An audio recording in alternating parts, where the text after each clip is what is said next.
In the Dark by Judithan.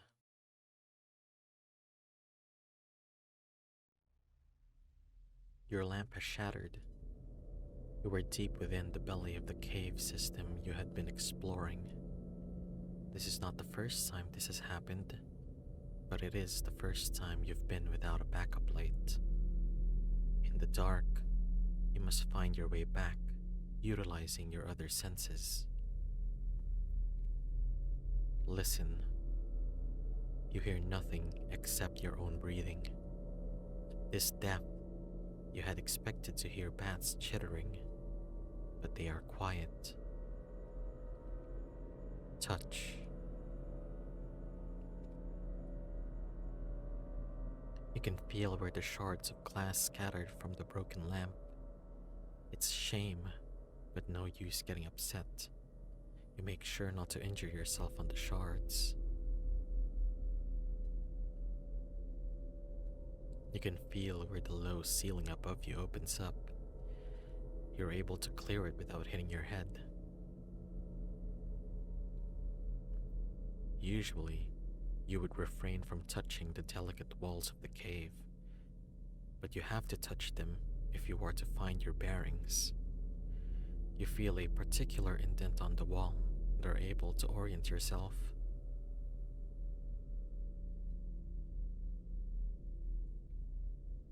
Move.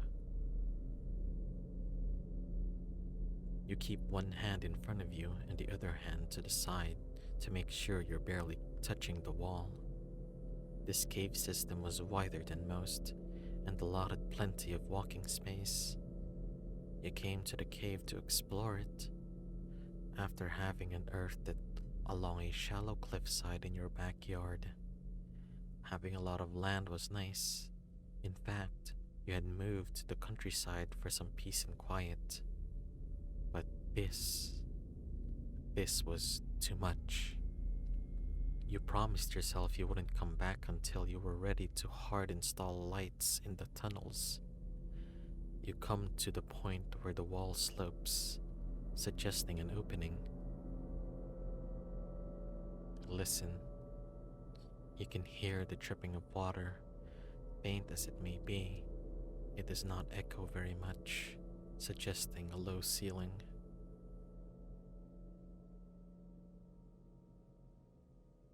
Touch. You can feel a section on the wall where a small amount of water drips down. It must have rained recently.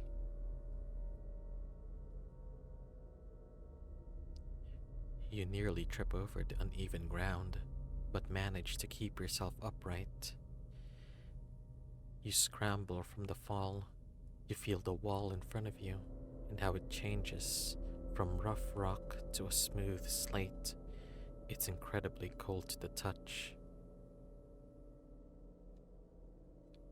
Floors slants upwards and in two directions, suggesting a fork in the road. You know there is no fork, but rather a shallow pocket of ore deposit. You note where you are on your expedition.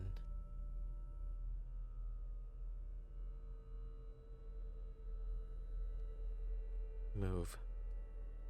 Knowing where you are, you continue onwards. It's still total darkness, but you feel like you've acclimated a bit to the sensation. This isn't too bad. You shuffle your feet against the cave floor, hopeful not to trample any blooming stalagmites. You know you're about halfway back. Behind you, you hear a noise. You freeze. What was that sound? Listen. You strain to listen for any repeat noises. It had sounded like an echo of your own feet. Almost. But they were out of sync. Suddenly, the walls felt closer than before. You continue walking. The footsteps returned. You don't want to stop, but you reach an open room once more. Listen.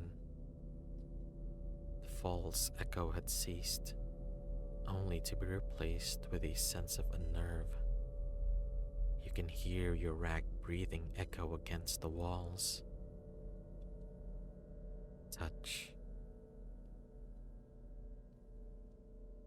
On the wall's rocky surface, you can feel grooves, thin, one after another, almost as though a tool had done it. When you reach the tapered point of it, your stomach drops. There are claw marks. You pull your hand back. You feel a distinct landmark you had left, a hiking stake. It was originally there as a place to rest your lamp as you dragged the water out of the cave, but now it serves as a way marker. You thank your past self.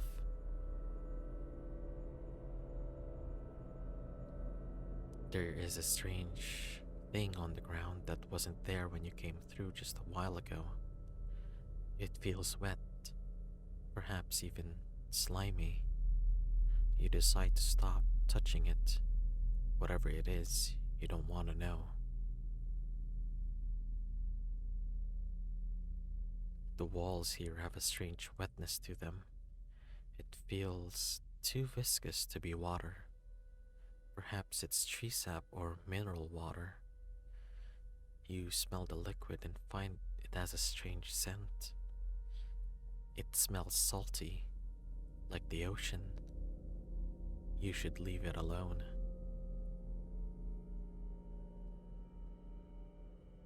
Move. Knowing where you are, you hug the wall and continue on the steep climb upwards. It won't be too much further now. Behind you, the footsteps return. Unmistakable. Even if you wanted to run, you couldn't. The darkness impedes your dexterity, and falling would only cost you in the long run. Instead, you grit your teeth and push away the misty tears in your eyes and climb. You climb the makeshift cavern stairs as fast as you can. The footsteps encroach on you. In the distance, you can see the hint of light from the entrance. You can see the briefest outline of your hand now and can see what was on it. Somehow you knew. What smelled like the ocean now smells like decay. You try to wipe it off to the walls, but that only spreads it. Behind, you no longer hear footsteps. As you run to the entrance, you glance over your shoulder. Look. In the shrouded entrance, you see nothing but darkness. But somehow, you feel as if the darkness sees you. You run and don't look back.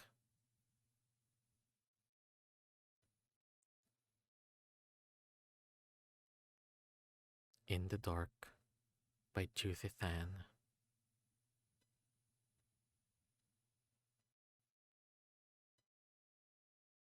Hello friends, thanks for watching that video, and if you like my voice acting, you can support me by subscribing. Alright, that's it. Bye senpai.